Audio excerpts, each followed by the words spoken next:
नमस्कार. इथं उपस्थित असलेले आपल्या सगळ्यांचे दैवत आणि आपल्या देशाचे नेते आदरणीय पवार साहेब, सन्मान्य व्यासपीठ,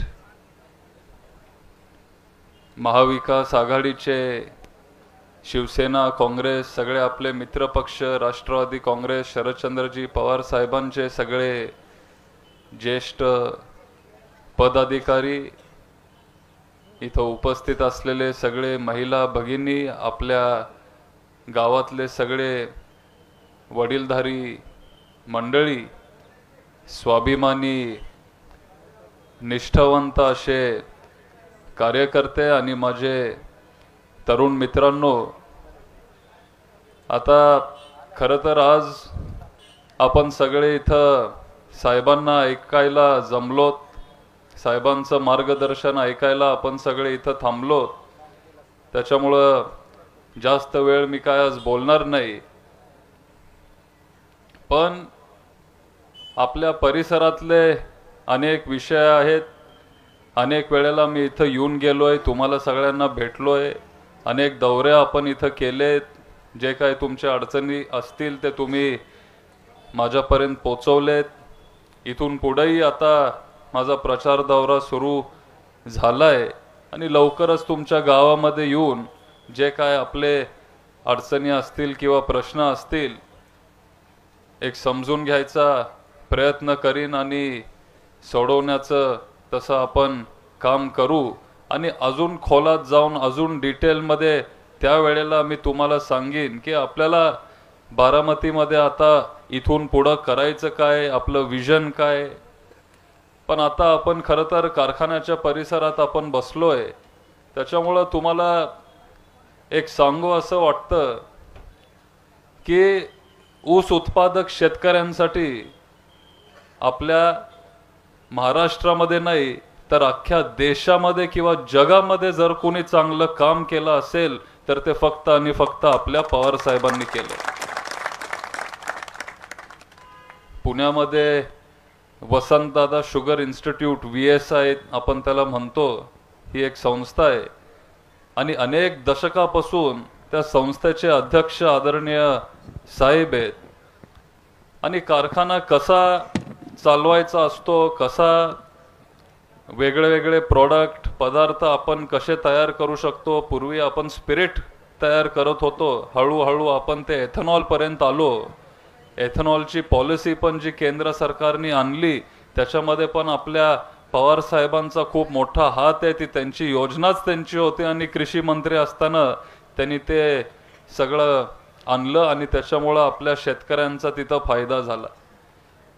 अनेक ते शेतकऱ्यांसाठी अनेक वर्ष ते शेतकऱ्यांसाठी काम करत आलेत, झटत आलेत आणि त्याच्यामुळं जो काही विकास आपल्याला शेतीमध्ये दिसतो किंवा आपल्या कारखाना व्यवसायामध्ये तो दिसतो तो फक्त आणि फक्त साहेबांमुळे आहे. आता परवा पण मी आपल्या KVKला गेलो.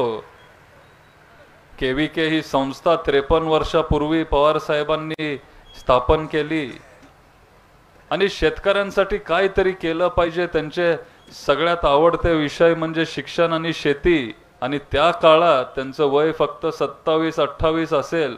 त्यांनी विद्या प्रतिष्ठान ही संस्था काढली आणि आपलं KVK. आज सांगायला अभिमान वाटतो की अख्ख्या भारतात 731 KVK आहेत, पण तुमचं बारामतीचं KVK पहिल्या क्रमांकावर आहे, कारण पवार साहेब बारामतीचे आहेत आणि त्यांचं मार्गदर्शन त्या KVKला असतं. नंतर आप्पासाहेब पवारांनी, राजूदादांनी खूप चांगल्या पद्धतीने ती संस्था सांभाळली, पुढे नेली. पण सतत ते शेतकऱ्यांसाठी कष्ट करत आलेत आणि त्याच्यामुळं खरा विकास झाला, शाश्वत विकास झाला, शेतकऱ्यांचा तिथं फायदा झाला. आता पण कृत्रिम बुद्धिमत्ता हा शब्द सगळे वापरतात, त्याला आर्टिफिशियल इंटेलिजन्स म्हणतात. त्याच्या माध्यमातून अनेक प्रयोग पवार साहेब तिथं करतायत आणि चांगलं यश आपल्याला तिथं शेतीच्या बाबतीत तिथं बघायला मिळतंय. अजून खोलामध्ये मी तुमच्याशी बोलीन, आज जास्त वेळ घेत नाही. तुम्हाला फक्त सगळ्यांना एक विनंती करतो की तुम्ही दुसऱ्यांना अनेक दशकं संधी दिली आहे, आम्हाला एक संधी तुम्ही देऊन बघा.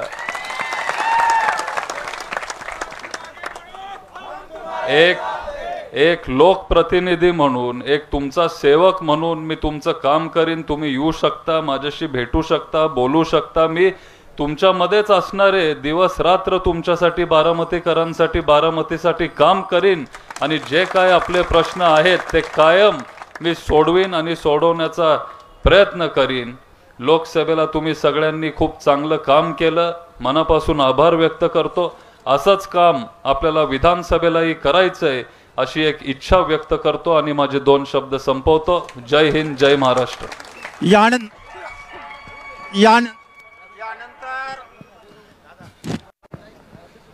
यानंतर महाराष्ट्राची शान, जनसामान्याचा स्वाभिमान, तरुणांचे आशास्थान, शेतकऱ्यांचे श्रद्धास्थान, आपले सर्वांचे दैवत माननीय पवार साहेब आपणास मार्गदर्शन करत आहेत.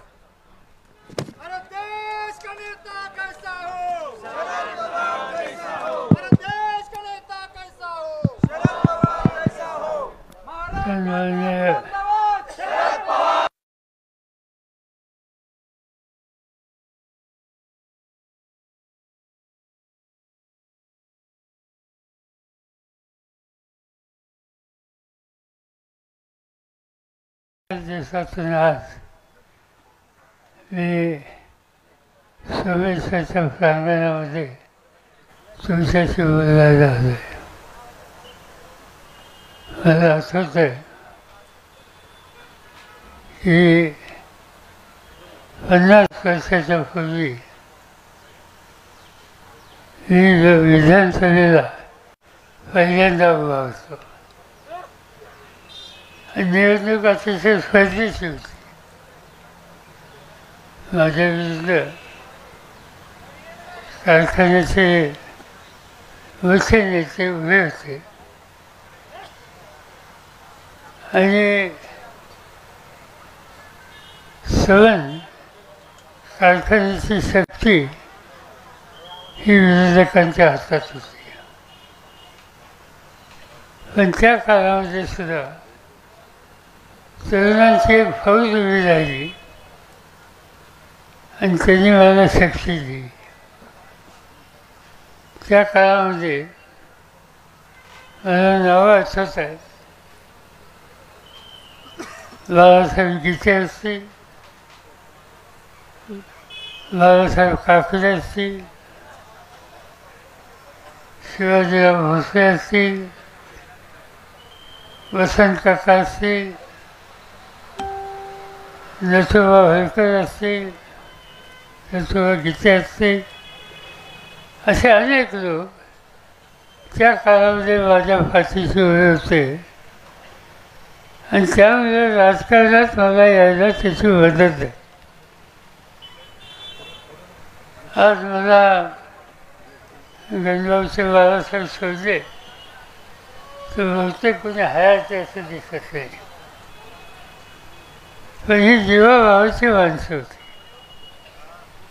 त्यांनी प्रेम दिलं, त्यांनी फाशीला दिला, त्यांनी समाजकारणामध्ये, सरकारामध्ये मनापासूनची साथ दिली. त्याच्यानंतरच्या काळामध्ये कधीही मला निवडणुकीमध्ये त्रास झाला नाही. नेहमी मताचा विक्रम तुम्ही लोकांनी केला. माझा कालखंड हा अतिशय आनंदाचा गेला. तुम्हाला लोकांच्या मदतीने आमदार झालो, राज्यमंत्री झालो, मंत्री झालो, 4 वेळेला मुख्यमंत्री झालो, केंद्रामध्ये संरक्षण खात्याचा मंत्री झालो, 10 वर्ष शेती खात्याचा मंत्री, कधी विरोधी पक्षनेता. पार्लमेंटमध्ये जेवढ्या मोठी पदं आहेत त्याची बहुसंख्य पदं काम करण्याची संधी मला मिळाली आणि ही सगळी संधी मिळाली त्याचा मूळ पाया हा बारामतीकरांनी घातला होता. तुम्ही लोकांनी तुमच्या वादवादांनी ही मनापासूनची साथ दिली. आज अनेक गोष्टी करता आल्या. मला आठवत आहे की निवडणूक झाली, दिल्लीमध्ये सरकार आलं आणि सरकार आल्याच्या नंतर त्यावेळीचे नेते आणि नंतरचे प्रधानमंत्री, त्यांचं नाव डॉक्टर मनमोहन सिंग, आणि दुसऱ्या सरकारी त्यांचं नाव प्रणब मुखर्जी, ते पुढे राष्ट्रपती झाले. हे दोघे माझ्या घरी आले आणि मला विचारलं त्यांनी की तुम्ही केंद्राच्या मंत्रिमंडळात या. म्हणजे काय हरकत नाही. त्यांनी विचारलं कोणतं खातं तुम्हाला पाहिजे. त्यांनी सांगितलं की 2-3 खाती आमच्या पुढं आहेत, त्याचा विचार करा. म्हणजे कोणती खाती. त्यांनी सांगितलं संरक्षण खातं, गृह खातं, अर्थ खातं, 3 खाती सांगितली आणि याचं निवड करा म्हणून सांगितलं. ही सगळी खाती महत्त्वाची होती. म्हणजे याचं मला एकही नको. म्हणजे एकही नको, मग तुम्हाला पाहिजे काय. मी सांगितलं मला शेती पाहिजे. मला देशाच्या शेतकऱ्यांच्यासाठी काय गरज आहे. ते म्हणजे शेती खातं कोणी मागत नाही, म्हणून तुम्ही मागतो. या देशामध्ये एकंदर जे लोक आहेत, जी लोकसंख्या आहे, त्या लोकसंख्येपैकी जवळपास 56 ते 60% लोक शेती करतात. या देशामध्ये जी एकंदर लोकसंख्या आहे ती जगातल्या 2 नंबरची लोकसंख्या आहे. 1 नंबरची चीन आहे आणि 2 नंबरची भारत आहे. जगातल्या 2 नंबरच्या लोकसंख्येला 2 वेळेला अन्न द्यायची ताकद या देशात काळ्या आईची इमान जातो तो शेतकरी करतो. आणि ही ताकद ज्याच्यात आहे त्या शेतकऱ्याच्या हिताची जपणूक करण्यासाठी मला शेती खातं पाहिजे. मी दुसरं काम घेणार नाही. आणि मी ते काम घेतलं. अनेक गोष्टी केल्या. महाराष्ट्रात एक साखर कारखाना असा नाही की त्यांच्यासाठी काही ना काहीची मदत झाली. सोमेश्वर कारखाना, या ठिकाणी वीज तयार करण्याचं युनिट आहे, कोजन म्हणतात, आहे का नाही. कोजन आईचं वीज कसं, त्याची परवानगी आणि त्याला आर्थिक मदत आम्ही लोकांनी केली.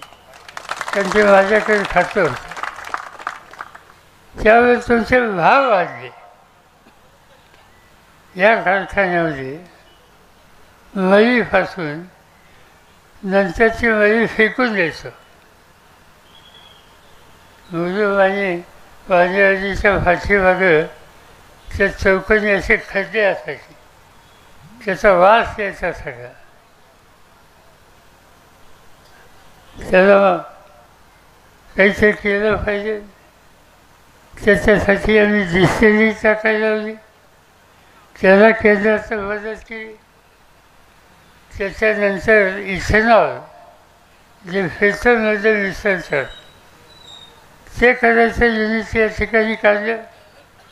आणि केवळ हे 2 निकाल घेतले त्याचा परिणाम टनाला ऊस उत्पादकाला 150 रुपयापेक्षा जास्त रक्कम मिळाली सगळ्यांना. आणि हे काम या ठिकाणी करू शकलं. आणि इथंच नाही केलं, मालेगावला केलं, सोमेश्वरला केलं, छत्रपतीला केलं, आजूबाजूच्याच नाही तर महाराष्ट्राच्या सगळ्या कारखान्यांच्यासाठी हे करता आलं याचा मला मनापासूनचा आनंद आहे. हे कधी करता यायचं? राज्य स्थिर पाहिजे.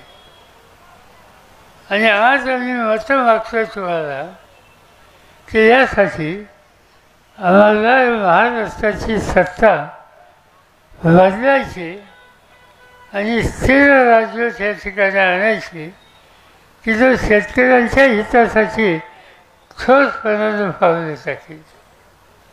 आज काय दिसतंय? आज देशाची सत्ता मोदी साहेबांच्या हातात आहे. आणि त्यांची धोरणं बघा.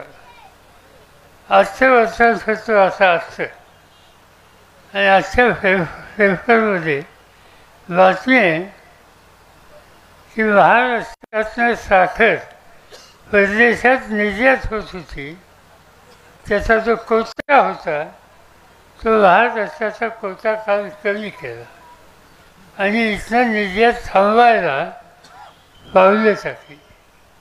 काय परिणाम होईल? तुम्ही साखर केली, सगळ्यांनी साखर केली, देशाच्या गरजेपेक्षा जास्त केली. ज्यावेळेला गरजेपेक्षा माल जास्त येतो तेव्हा भाव खाली पडतात. तुम्ही जास्त साखर तयार केली, तुमचे भाव खाली येणार. ते भाव वाढवायचे असतील तर साखर परदेशात गेली पाहिजे, 2 पैसे अधिक मिळाले पाहिजे. आणि ते झालं तर ऊस उत्पादकाला 2 पैसे अधिक देता येईल. पण मोदी साहेबांनी कालच निकाल घेतला की साखरेचा कोटा महाराष्ट्राचा कमी केला. काय म्हणून असे निकाल घेतले? मोदी साहेब प्रधानमंत्री आहेत, माझे मित्र आहेत, धोरणात आमचं त्याचं पटत नाही. अनेक वेळेला धोरणामध्ये संघर्ष होतो. माझं त्यांचं व्यक्तिगत काही भांडण नाही, त्यांनी माझा मान कोरला नाही, त्यांनी माझं दुसरं काही केलं नाही. पण शेतकऱ्याच्या हिताच्यासाठी पावलं टाकली नाही तर त्या गोष्टी आम्ही मान्य करत नाही. तुम्हाला आठवत असेल की बारामतीला आलेच एकदा, माहिती आहे का तुम्हाला? आणि इथं बाहेर येऊन काय सांगितलं होतं?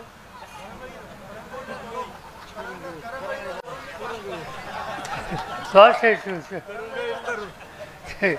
त्यांचं फास आहे. इथे येऊन सांगितलं बाबासाहेबांच्या बोटाला काय कधी धरून मी चालत असतो. चांगली गोष्ट आहे. शेतकऱ्याच्यासाठी एका बाजून भाव द्यायचा नाही आणि दुसऱ्या बाजूने आमचा हात हातात घ्यायचा. ते हात ते काही खरं नाही. पण त्याचा बाकीचा भाग सोडून द्या. आज देशासमोरची अडचण ही आहे की शेतीचं प्रश्न सोडवलं पाहिजे. त्यासाठी सत्तेचा वापर आजचे राज्यकर्ते करत नाहीत आणि त्याला आम्हाला लोकांचा विरोध आहे. अनेक गोष्टी सांगता येतील. शेतकऱ्यांचं धोरण असो, विकासी ही एक मोठी समस्या आहे. लोकसंख्या वाढली, मुलांची संख्या वाढली, शिक्षणाची सोय वाढली, अनेक गोष्टी आपण केल्या. बारामतीला पहिल्यांदा मी आमदार झाल्याच्या नंतर दुसऱ्यांदा आमदार झालो तेव्हा शिक्षणात लक्ष घातलं आणि 1972 साली विद्यापीठच्या नावाची संस्था काढली. आज बारामतीमध्ये 35,000 मुली शिकतात आणि त्याच्या शाखा काढल्या.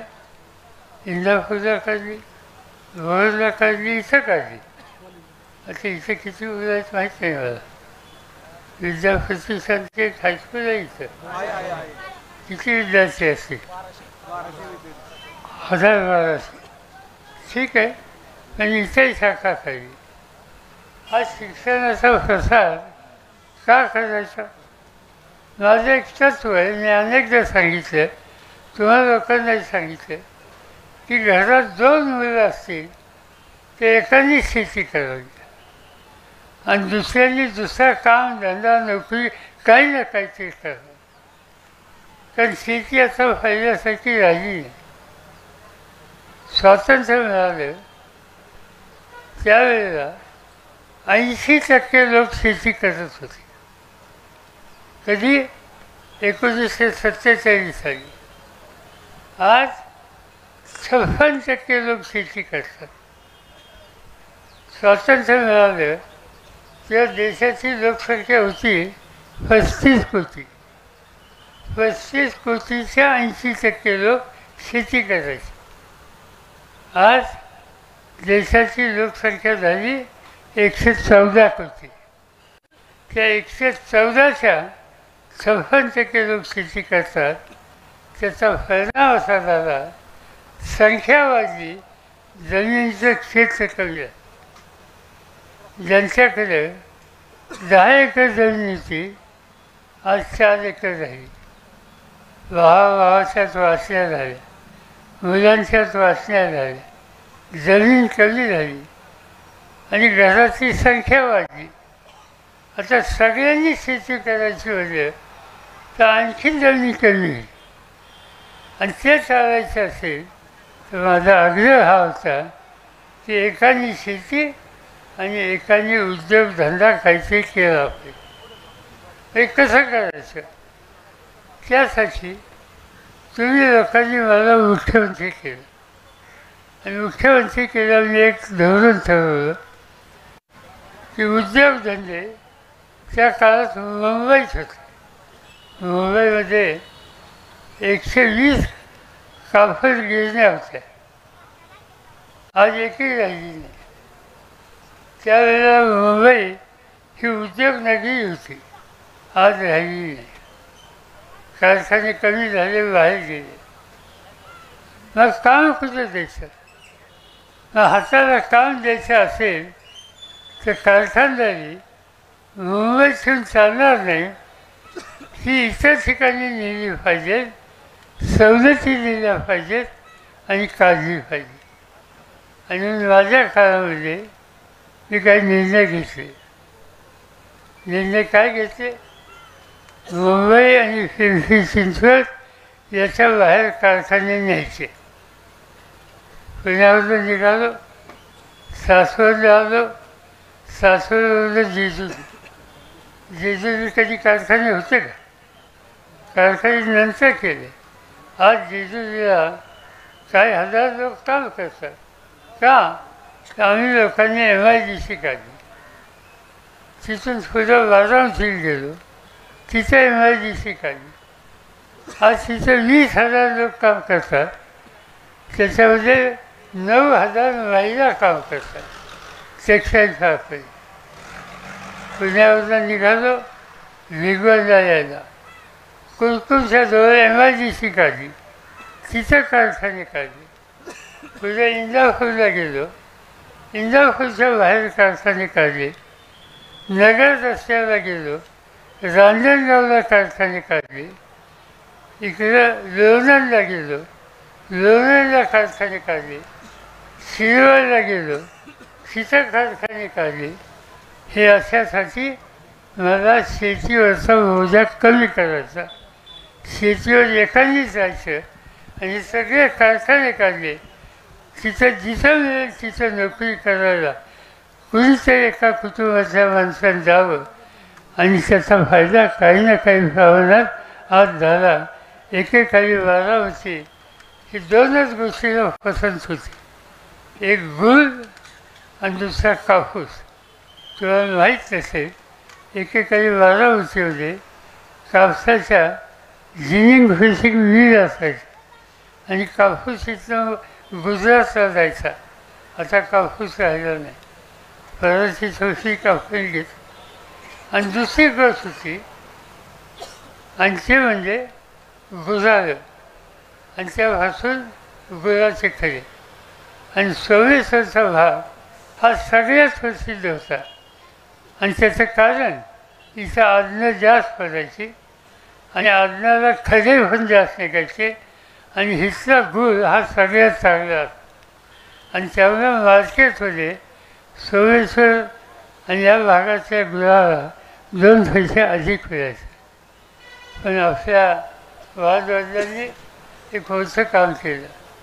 यशवंतराव चव्हाण महाराष्ट्राचे मुख्यमंत्री झाले आणि त्यांनी सांगितलं की आता गुळाला बंद करा, साखर कारखाने करा. या ठिकाणी वगुताव चेअरमन होते, वगुताव काकडे, आणि त्यांचे सहकारी त्यांच्यात नानासाहेब ढाकाळकर होते, बाळासाहेब गीते होते, बाबूसाहेब धोमाळ होते. तुम्हाला नावं माहिती का नाही कोण असतो, पण हे सगळ्या लोकांनी सोमेश्वर कारखाना काढला. दादासाहेब शेर्लेकर आणि जाधवराव यांनी मालेगाव कारखाना काढला. जाचक माझे वडील गोविंदराव पवार आणि त्या लोकांनी छत्रपती काढला. हे कारखाने झाले आणि आपल्या सगळ्यांचे जीवन बदलले. त्या कारखान्यांना अधिक 2 पैसे मिळण्याच्यासाठी माझ्या हातात सत्ता आल्याच्या नंतर वीज आणि इथेनॉल आणि अधिक किंमत या 3 गोष्टी केल्या आणि त्याच्यामुळं आज मी कुठेही फिरतो मला एक बदल दिसतो. बदल काय? तुम्हा लोकांची घरं बदलली, घरं सुधारली, त्याची घरं बघायला मिळतात. मला आठवतं आहे मी पहिल्यांदा निवडणुकीला उभं राहिलो तर गावात गेलो की लोक बसायला कीर्तन सकाळची, कीर्तन माहिती का? कीर्तन सकाळची बसायला, पण त्या काळात बाकी काही नव्हतं. आणि नंतर सुरुवातीला चहा यायचा. चहा कशात यायचा? फितळीवरी, आणि त्या फितळीमध्ये गरम पाणी आणि एक गुळाचा खडा आणि फुल करून प्यायचा. दुसरी निवडणूक आली, परिस्थिती बदलली, थोडी सुधारणा झाली. मग ती फरात गेली आणि कवची आली. पण कवची कशी? त्या कफाचा कान तुटलेला असायचा, विण कानाचा कफ, आणि ती कशी? ती प्यायला मिळाली. त्याच्यानंतर त्या तिसऱ्या निवडणुकीत 10 वर्ष निघून गेली आणि मग सुधारणा झाली. मग आमची सून, आमची मुलगी असं एक ते घेऊन त्याच्यात कवची घेऊन यायला लागली आणि खाली बसायला खुर्ची आली. हा बदल झाला. सगळं राहणीमान बदललं. आणि आज तर काही विचारूच नका. सगळ्यांची घरं चांगली आहेत, घरातल्या वस्तू चांगल्या आहेत, तिथं सोफा सेट आहे, मोठा टी व्ही लावलेला, काय काय बघायला मिळतं. सगळ्या गोष्टी बदलल्यात. मला आनंद आहे की आम्हाला हेच पाहिजे होतं. तुमचं घर सुधारायचं होतं, तुमचं राहणीमान सुधारायचं होतं. आणि याच्यात आणखीन सुधारणा करायची असेल तर आजचे राज्यकर्ते हे शेतकऱ्यांच्या हिताची जपणूक करत नाहीत. जो शेतकऱ्यांचं हित बघत नाही त्याचं माझं जमत नाही. आणि म्हणून आज जर समाजकारण बदलायचं असेल तर अर्थकारण बदललं पाहिजे. अर्थकारण बदलायचं असेल तर शेतीचा धंदा सुधारला पाहिजे. शेतीमालाच्या किमती ह्या वाढल्या पाहिजेत. खता औषधाच्या किमती कमी झाल्या पाहिजेत.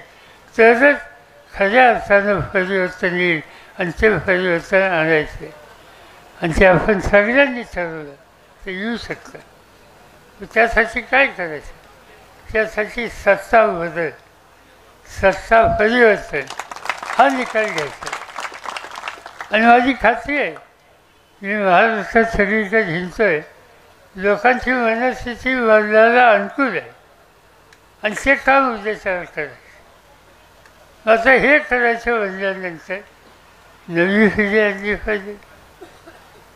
आम्ही या ठिकाणी युगेंद्रची निवड केली. माझी भूमिका वेगळी होती. पहिल्यांदा कोण इथून आमदार झालं? 67 सालापासून मी मला तुम्ही 30 वर्ष आमदार वगैरे ठेवलं. 30 वर्ष.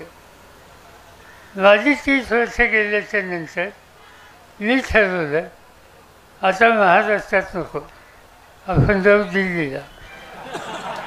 आणि दिल्लीला जायचं ठरलं. तुम्ही मला लोकसभेला निवडून दिलं. मग इथं काय करायचं म्हणजे अजितदादांच्याकडे देऊ.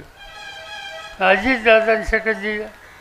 गेली 30 वर्ष कारभार त्यांनी सांभाळला. जे काही करता येईल लोकांच्यासाठी त्यांनी त्यांचं काम केलं. म्हणजे माझी 30 झाली, त्यांची 30 झाली.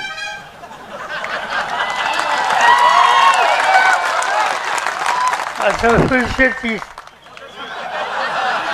काय करायचं सांगा. लोकशाही लोकशाही आहे तर लोकांना अधिकार आहे. आमच्या दोघांची 30 संपली. आता नवी 30 करायचं मान्य.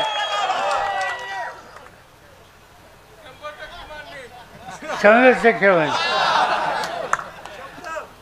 बघूया आता तुमचं काम आहे. मला काही काळजी नाही. मला शिक्षा आल्या. पतसंस्था चालक, कारखान्याचे संचालक, चेअरमन आणि बाकीचे लोक मतदारांना दम देतात. ते सांगतात, कामगारांना सांगतात नोकरीवरनं काढू, धमकी देतात. माझी विनंती आहे, जे कोणी संचालक असतील आणि चेअरमन असतील, व्हाईस चेअरमन असतील, या कारखान्याच्या शेतकऱ्यांच्या हिताच्यासाठी माझ्याकडं 50 वेळा आली, अनेकदा आली. मी पक्ष बघत नाही, मी त्याची जात बघत नाही. मी त्याची जात माझ्या दृष्टीने एकच, शेतकरी. आणि त्याची जात मी बघत नाही. कुठलाही साखर कारखाना आणि कुठल्याही सरकारी संस्था अडचणीत आल्याच्या नंतर माझ्या हातात सत्ता होती तोपर्यंत मी त्याचा पक्ष बघितला नाही, त्याचं काही बघितलं नाही. त्याला सरसकट मदत केली. त्याला तुमचा कारखानासुद्धा अपवाद नाही आहे. आणि असं वागल्याच्या नंतर तुमच्याच सभासदांना, तुमच्याच कामगारांना तुम्ही दम देता. काय दम देता? आता कोणी दम दिला तर मला कळवा, मी येतो. तुमच्यावर त्याच्या घरीच येतो मी, करून येतं. कोण चेअरमन असू दे किंवा कोणी असू दे. असं आहे की आम्ही कधी चुकीच्या रस्त्यावर जात नाही. पण लोकशाहीमध्ये मत द्यायचा, प्रचार करायचा हा तुमचा अधिकार आहे, माझा अधिकार. मी सकाळी सांगितलं एका चेअरमनला, तुमच्या नाही दुसऱ्या चेअरमनला. त्यांनी काय केलं? त्यांनी आमदार कामगारांना दम दिला, नोकरीनं काढून टाकतो. मी त्यांना फोन केला, बाबा रे, लोकशाहीमध्ये कुणाला मत द्यायचं, कुणाचा प्रचार करायचा हा त्याचा अधिकार आहे. आणि लोकांना तुम्ही दमदाटी करायला लागला ते हे सहन केलं जाणार नाही. ज्या गावच्या मुली त्या गावच्या बाबी. त्यामुळे तुम्ही भानगडी सोडू नका. पुन्हा माझ्या कानावर बाब आली तर मी आहे या ठिकाणी. तुम्ही काळजी करू नका, कुणी तुम्हाला वाचू शकणार नाही. पण मला या रस्त्याने जायचं नाही. माणसं आपली आहेत, माणसं चुकली असतील, कुणी त्यांना दम दिला असेल आणि त्यामुळे कदाचित त्यांनी हे केलं असेल. माझं सांगणं हे की बाबांनो, आपल्या भागात कधी आपण केलं नाही ते करू नका. विरोधासाठी विरोध करायचा असेल तर विरोध करा, तुमचा अधिकार आहे. पण विरोध याचा अर्थ दुसऱ्याच्या मतस्वातंत्र्यावर गदा आणायचा तुमचा अधिकार नाही. आज कायद्यानं तुम्हा सगळ्यांचे अधिकार सारखे आहेत. प्रधानमंत्र्याला एक होत आहे, तुम्हाला एकच होत. तुम्हाला एक होत म्हणून त्यांना काही दोन होत नाही. महाराष्ट्राच्या मुख्यमंत्र्याला एक होत आहे आणि त्याच्या ऑफिसाचे शिपायाला एकच होत आहे. ही लोकशाही आहे आणि मग त्या लोकशाहीच्या विरुद्ध कुणी जाऊ नये एवढंच मला सांगेल. आता दुसरी गोष्ट आहे, याचा कारभार करणार कोण? मगाशीच मी सांगितलं, आम्हाला आता नवी पिढी पाहिजे. नवी पिढी अनेक गोष्टी करायच्या, हे करण्यासाठी नवी पिढी पाहिजे. आम्ही विचार केला आणि त्यांची निवड केली. निवड करण्यामध्ये एक कारण होतं, त्यांचं शिक्षण अमेरिकेत झालं. जगाच्या अनेक गोष्टी पाहिल्या, जगात होणारे बदल पाहिले आणि इथं आल्याच्या नंतर त्यांनी काय काम सुरू केलं?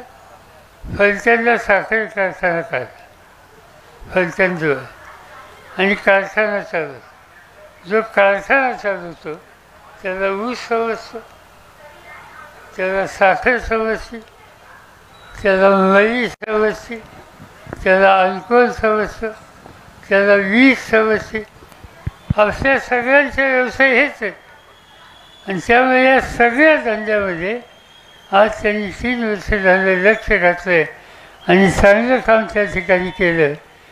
आज आमदार करायचं असेल तर ह्या भागातल्या लोकांचं सगळ्यात महत्त्वाचं पीक कोणतं आहे, व्यवसाय कोणता आहे, त्याला मार्गदर्शन आणि मदत करू शकेल असा जर आमदार असला तर कामं लोकांच्या फायद्याची होतील आणि त्यासाठी त्यांची निवड केली. आणि माझी विनंती ही आहे की त्यांना मोठ्या मताने विजय करा. त्यांची खून तुम्हाला माहिती आहे, माणूस तुतारी वाजवणारा माणूस. मागच्या निवडणुकीत नुसतं तुतारी म्हणलं आणि फटका बसला. एकट्या नाशिक जिल्ह्यामध्ये एक खासदार निवडून आला आपला, पण नुसतं तुतारी म्हणून त्यांची किती मतं वाया गेली माहिती आहे? 1,00,000. आणि साताराची सीट फुकट गेली, 4,000 का काहीतरी. कशामुळे? तुतारी. आम्ही भाषणात सांगायचो तुतारी लक्षात ठेवा. लोकांनी ती दुसरीच तुतारी लागते. तर यावेळेस तसं नको, तुतारी वाजवणारा ही आपल्या सगळ्यांची खूण आहे, ती लक्षामध्ये घ्या. मोठ्या मताने विजय करा आणि निवडणूक झाल्याच्या नंतर मग या ठिकाणी येतो आणि सविस्तरपणाने बाकीच्या गोष्टी बोलतो. मला अधिक बोलायची इच्छा आहे, तर आणखीन काही कामं आहेत आणि उद्याच्याला मुंबईला जायचं आहे. उद्याच्याला मी महाराष्ट्राची प्रचाराची मोहीम सुरू करतो. 3 लोक आहेत, मी आहे, उद्धव ठाकरे आहेत आणि राहुल गांधी आहेत. आमच्या तिघांची उद्या पहिली सभा मुंबईत होईल आणि मग महाराष्ट्राच्या कानाकोपऱ्यामध्ये हा तुतारी वंशाचा माणूस याचं राजकारण पोचवलं जाईल. तुम्हाला सगळ्यांची साथ मिळेल. मी आता येणार नाही, मला महाराष्ट्रातल्या सगळ्या तालुक्यात जायचं आहे. जाऊ का नको? घर सांभाळणार का? इथलं सांभाळणार? उमेदवाराची काळजी घेणार? चला, लोक काय अडचण नाही, आरामात जातो.